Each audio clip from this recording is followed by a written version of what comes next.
session of today's conference. Also, if you have any question, please send it to Q&A box. The speaker will be pleased to answer it to you at the end of the session. Now, we are honored to welcome an expert, Professor Mateo Vignoli, Director of Food Innovation Program and Trustee of the Future Food Institute, Italy, who will join us in Transform Emergency Now. Please welcome. Thank you for inviting me to this conference, which is a landmark in my calendar because I'm a long friend of Food Innopolis and TMA, which are leader in inspiring the ecosystem of food innovation in Thailand and Southeast Asia. So today, my talk will be on the opportunities and the changes that the food system can spark during these times. And before that, I would like to show our ecosystem, which is the Future Food Institute ecosystem, which sparks between initiatives around the world, an academy that we were able and successfully transition to online during this time, with several boot camps organized with FAO and our accelerator, our institute, the farm, and especially the living labs that are spaces that people can go to experience food innovation in cities. And more than that, what I'm really proud is the network that in this year we were able to inspire and to create around the world, because this is a sign that the future of food is here, and people that can really make it are united and think about what the future of food might look like, but also are able to action it. This is our compass. We think that we have 6 perspectives on the future of food: environment, production, access, nourishment, lifestyle, and awareness.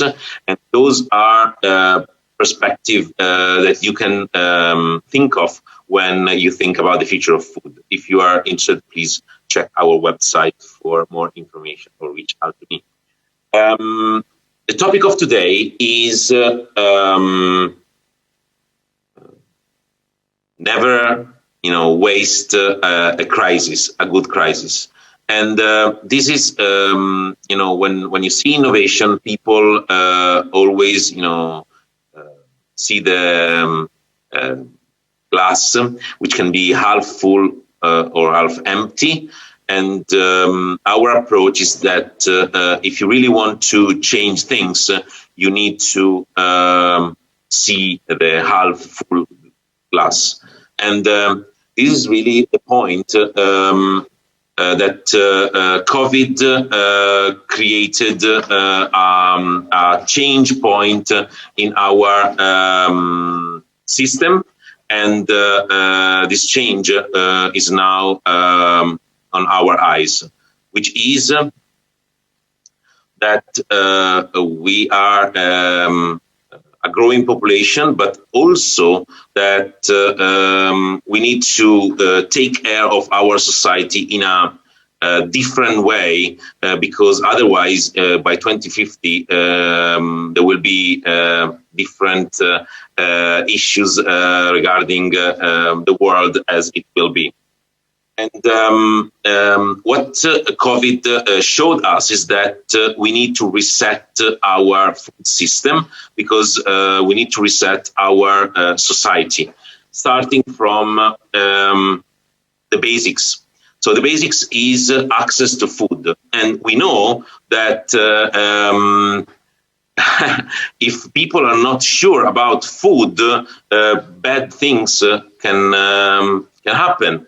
we don't need to wait to 2050 to foresee what is food scarcity and what it takes for people to realize that without food we cannot sustain our society and our growth. And this is actually an opportunity for us, because it put in the eyes of everybody what food security is, not only on places on Earth where this is a sad reality every day, but everywhere. So everywhere people realize that food is important and is the basics of everything. Second, we need to reset our, safety. So our feeling of trust and transparency, because it's not enough to have food available, but we need to have safe food for our communities, for our families, and that's really what technology can lead us. So people were not in this after this pandemic. We're not only checking about any food. They were going into better food, and we'll see that in a minute. And then the third point that we need to reset is how we value relationship through food. This is also really, really important. How do we assess the people that we feed, and how do we engage in relationship through food? So I want to introduce to you the concept of food sovereignty, which is the concept of knowing and mastering their own food and agriculture system. And the question is, how and where are we producing food? And this question has become more and more relevant to people, because it's not the same if we produce food on our land or if we import food from elsewhere in the world, which is also important. But I have to say that with COVID, we discovered that with disrupted supply chains, we need to understand and control better our food supply in a strategic way, not in a tactical way. And this led to a lot of consideration of farms like this that will bring the food production closer to cities, and will ensure that cities are fed within a local ecosystem. And not only that, with the pandemic, a lot of people started their own food garden, which is very good, because it's not a solution for the global supply chain of food, but it's for sure a solution of reconnecting people with agriculture and with production, which is the key word: reconnect. First, where, then how, and then what. We know that people now are more interested into local shopping, and then staying close to home. They discover that the markets and the local produced food is really, really important. And all over the world, the people rediscovered local shopping and local markets. And this might not get away after the pandemic. Also, people rediscovered kitchen as a place of community, of family engagement, and also of food exploration. And this is also a very important effect of the pandemic, that we hope will not get away. Like people are rediscovering their own roots, but also exploring new culture through cooking. And what are they doing? They're eating together. Things that we thought were buried in the past with, families screen addicted with, even every day less meal together are now reconnecting. In Italy, they were, making bread all over the country and pizza, but that was happening all over the world, creating their local recipe, ensuring that eating was the time of sharing and making life. We did a research, which I just reported the main result, that said that during pandemic, people thought they ate better than before.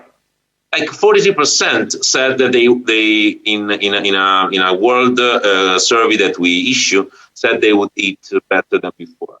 And 84%, which is an incredible percentage, said that they cooked. They cooked every day, and 61% of people said that during the pandemic they did no waste. Can you imagine that? No waste. So they would eat everything that they would cook and produce. Why? Because they cared. Because it was something that they did. And of course, there were difference in purchases, but the real question is how do we make those behavior, which are good behavior, persist after the post-COVID pandemic? And that's the critical point, restart. We know that COVID-19, has a critical impact on society, but we also know that it's changing our psychology regarding to food.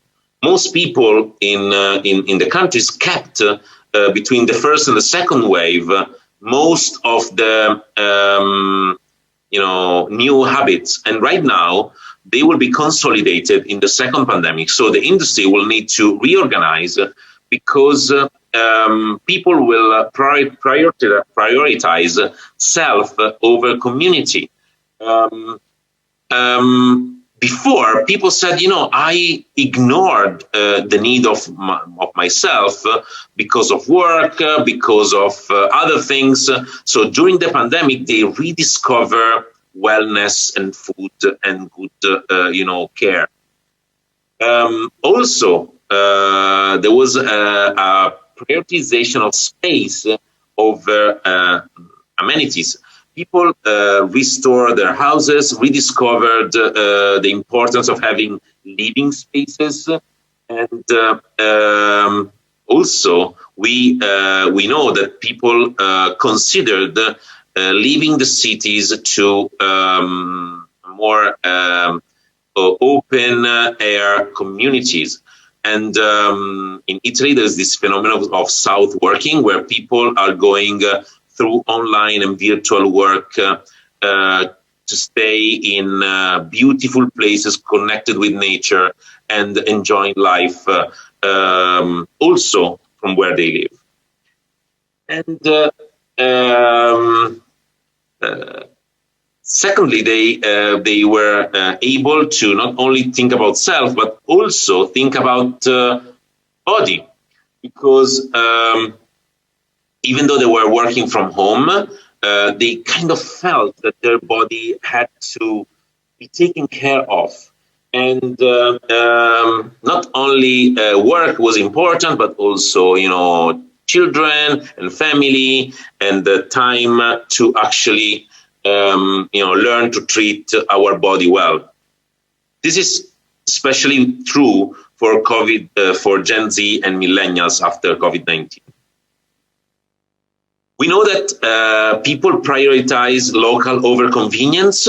when they had, the opportunity to have delivery from local farmers or, aggregators, we believe that those services are here to stay. People decided that food is an important part of their life, and that they should really think and consider what they eat.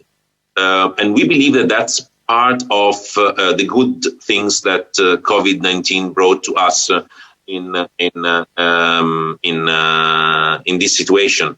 Most people reported that they don't want to come back to supermarket for fresh fruit and vegetables, or put it in a different way, they don't want to come back to the bad model of, saving a penny on the agriculture sector because they want to buy the cheapest food possible. They want to buy good food. And that comes with value.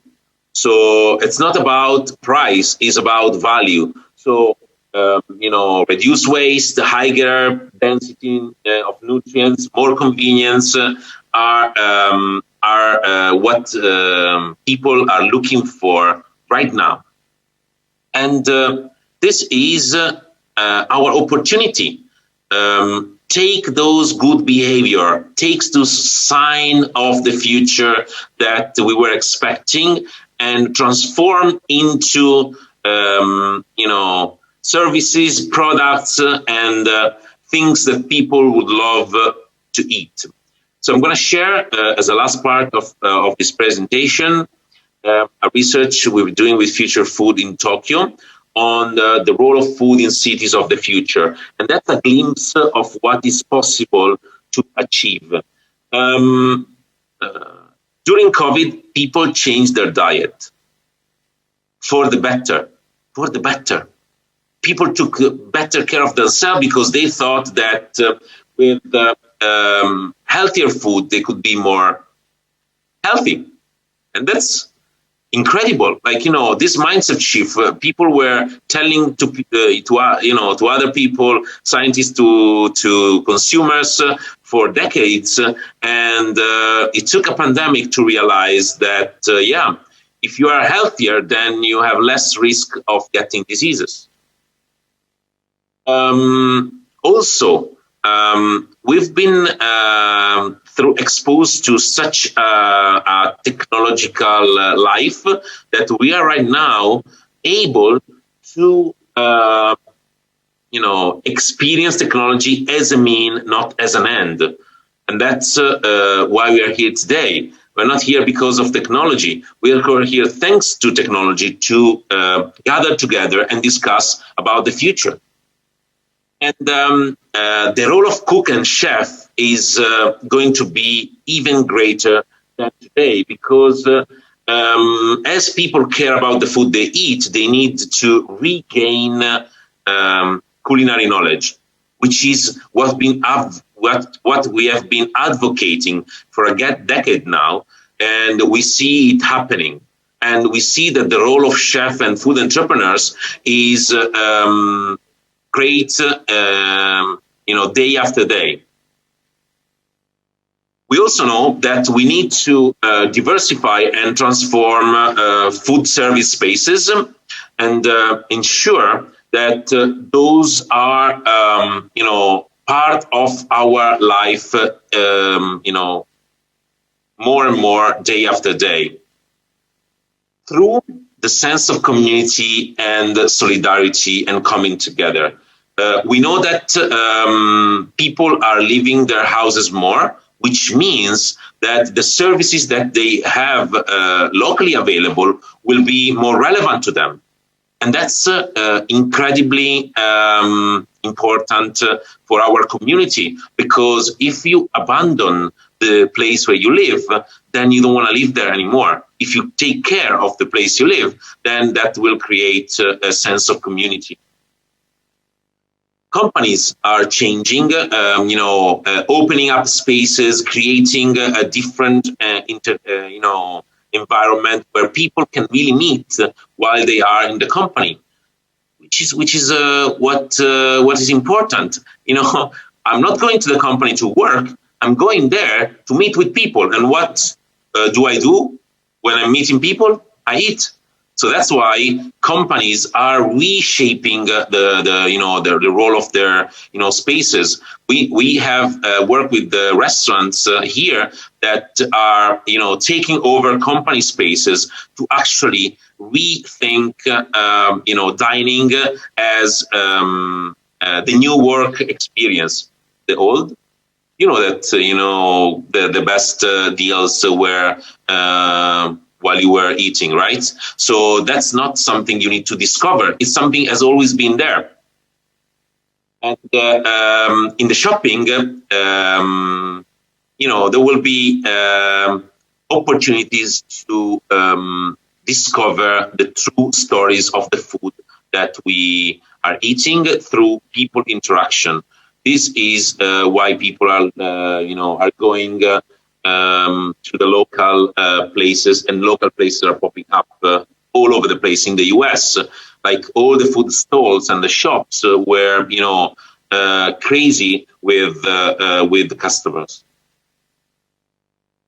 We also need to think that convenience stores could become a space for sustainability and for healthy food, and we've seen the glimpse of that. But good food should be more available after and during COVID. We don't have to forget the role of school and youth to spark this movement, and we need to involve youngs into the design of our next society. And if we don't do it, then we fail our role in our society. And that's the last call of why we need to transform emergency now, because now is the time for business to become more open to communities and to new form of giving back to society. Now is the time to be united, because the food system is one around the world. Thank you. And of course, as always, I'm open for questions because when we gather around the table, we honor the past, experience the present, and prepare for the future. Thank you.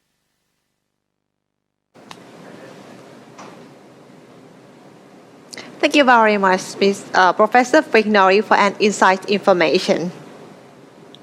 Now we have come to the end of our fruitful afternoon. Tomorrow, we'll still have a lot of interesting cases and knowledge sharings within our events. Food Innopolis International Symposium 2020, the quest for sustainable food system.